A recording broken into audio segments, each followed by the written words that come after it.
We are going to go over two quick examples on how to multiply binomials if they have two different variables. This will be a very similar process to what we talked about in lesson 2. We are still distributing twice, or you could use that acronym of FOIL to help you organize your work. These two examples are not in your note packet, and we haven't explicitly talked about this kind of problem before. So if you'd like to write these down on a piece of paper, that way you have them as you're working through the practice and the required component later. It might be helpful to have this reference with you. So for the first example, I'm going to start by distributing the negative 7x.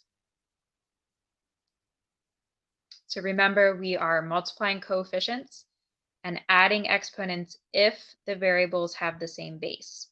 So in the first one, we can add exponents to get x squared, since we have x times x. Multiply negative 7 and negative 2. This time we have two different variables, so we're not adding exponents, but we can put them together as xy, x times y. So go back to the first binomial. Now we're going to distribute the negative 6. So negative 6 times negative 3 would be a positive 18.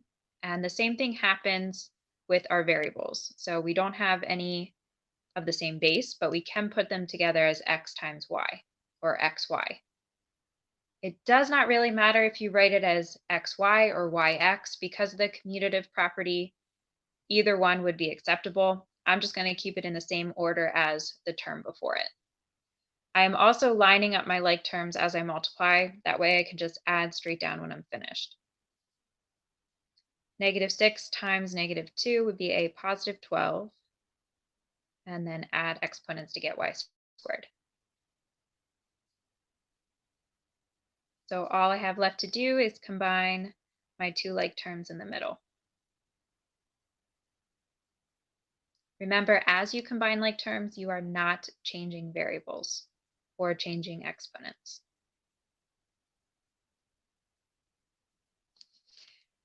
All right, so let's move on to number 2. At this point, I would like you to pause the video and on a piece of paper, write down what you think the first step would look like for example 2. So think about what it means when we have that binomial squared. Write it down, press play when you're ready to check your answer.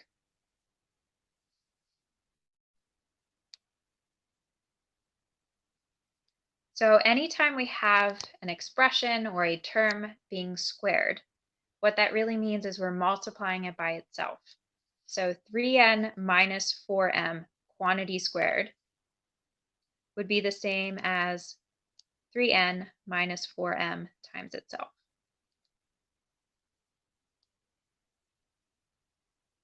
So this will actually be the same process as example 1. We can distribute the 3n and then go back and distribute the negative 4m.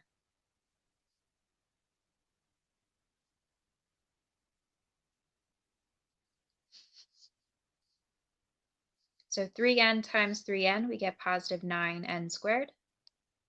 3 times negative 4, we get negative 12, and then bring down both variables.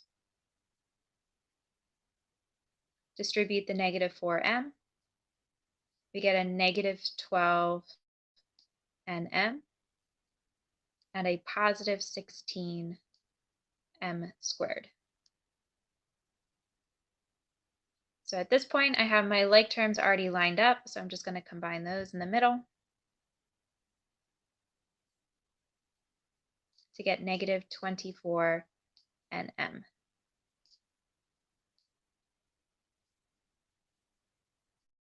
And there's my answer for number 2.